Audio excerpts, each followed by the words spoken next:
Bonjour les gens normaux, et les autres aussi, hein? Ouais, parce que je sais bien que mes fans sont normaux, donc les autres, si vous voulez venir, eh ben n'hésitez pas, parce que je rêve, hein, ou en tout cas je cauchemarde. Chaque jour, on apprend des énormités telles qu'on se demande si c'est possible, ou bien si c'est pour tourner une télé-réalité dans laquelle on va participer. Depuis toujours, on nous dit que l'armée est la grande muette. Eh bien, depuis avant-hier, on sait maintenant que leur supérieur, le ministère de la Défense, est également sourd et aveugle. C'est pas beau, ça? Accrochez-vous. Communiqué de la ministre de la Défense, hier. L'OCAM ne nous a jamais tenus au courant que Jürgen était dangereux. 2. Sur le fait qu'il ait volé des armes.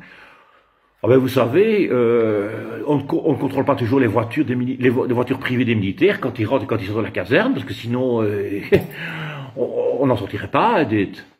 3.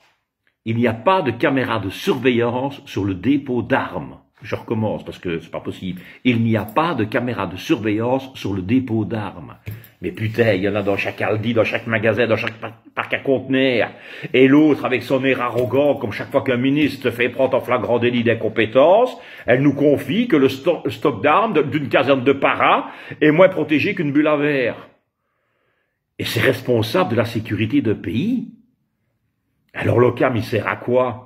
À ce que les experts viennent nous expliquer et nous dire d'un air blasé après chaque attentat, ouais, il était fiché, nous le suivions depuis 2 ans, ouais, on sait qui c'est, hein, hein. Mais si c'est pas pour en faire part à ceux qui peuvent éviter le drame, il sert à rien alors.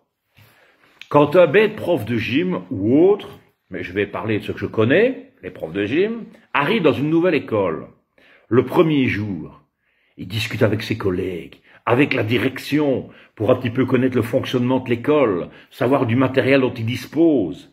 Dans la semaine, il est prévenu par le PMS ou par les collègues ou par la direction encore, s'il y a des élèves qui ont des gros problèmes physiques ou autres, s'il y a des fortes têtes. Et après une semaine, il le sait tout ça. Et je suis persuadé que c'est comme ça dans toutes les entreprises, dans les grandes surfaces, dans n'importe quel lieu de travail où les gens ont plus de 3 neurones. Ça me semble, moi. Mais évidemment, à chaque gouvernement, on change les pions de place. Quand vous arrivez chez Carrefour, et que vous voyez que le responsable des vins s'occupait du rayon vaisselle et art de la cuisine la semaine avant, évidemment, vous doutez de ses compétences. Alors, quand Madame Ludivine de Donder, ministre de la Défense, ingénieure de formation, présentatrice radio à ses débuts, à la TV un peu plus tard et passionnée de sport, tant mieux, magnifique, est élue ministre de la Défense, je ne doute pas de ses facultés mentales, mais il faudrait peut-être que quelqu'un lui explique comment on doit fonctionner quand on a de telles responsabilités. On n'en peut plus de telles incompétences de tous ces gouvernants. Finalement, Jürgen, il n'avait pas besoin d'avoir les qualités de Rambo. Hein. Il va au boulot, il rentre au dépôt d'armes, dont il avait peut-être même les clés, à savoir, charge sa bagnole de lance-roquettes, va poster une lettre de menace à la poste. Ah non. Parle pas de la poste, pardon. Et il va faire un hike de 5 jours à 500 militaires et policiers. Et surtout, il doit essayer de ne pas mourir de rire.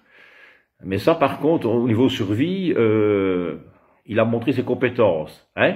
Et en matière de compétences, justement, il pourra organiser des cours, lui. Enfin, allez, bonne journée, mes amis.